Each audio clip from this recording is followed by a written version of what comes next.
So welcome to my presentation.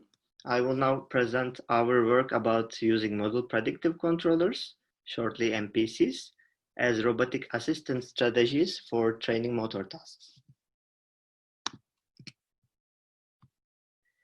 In robotic neurorehabilitation, one of the most common assistance strategy is haptic guidance.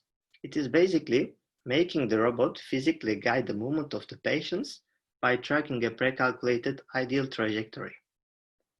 The motivation is that through the correct motion of the limb, somatosensory system of the patient will be stimulated, which is supposed to drive the learning.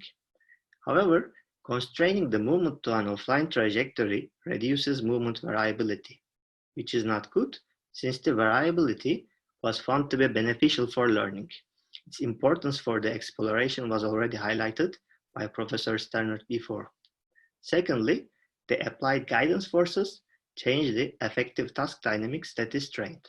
Therefore, we would like to minimize the forces as much as possible.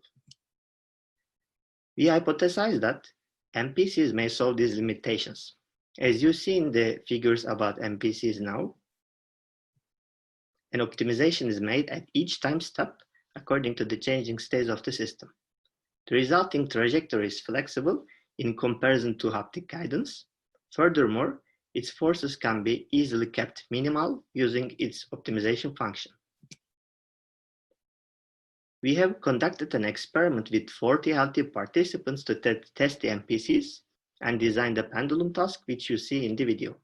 The task was to hit the incoming targets with the red ball of a pendulum.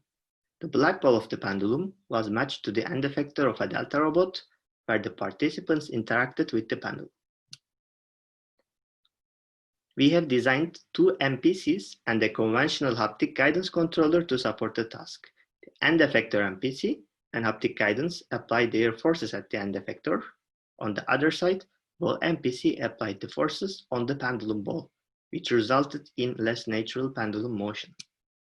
We found that end effector MPC and haptic guidance increase the performance metrics score comparably, which corresponds to how close you hit the targets. End effector MPC preserved the pendulum angle variability unlike the other groups. It also limited the interaction forces more than the haptic guidance. On the other side, ball MPC reduced both the variability and the forces more than the end effector MPC. For the long-term learning effects, we couldn't find any difference among groups for these three metrics, but there were some differences in the pendulum swinging frequency, indicating that participants got more familiar with the dynamics if they trained with the end effector MPC. This is the end of the presentation. Thank you for listening.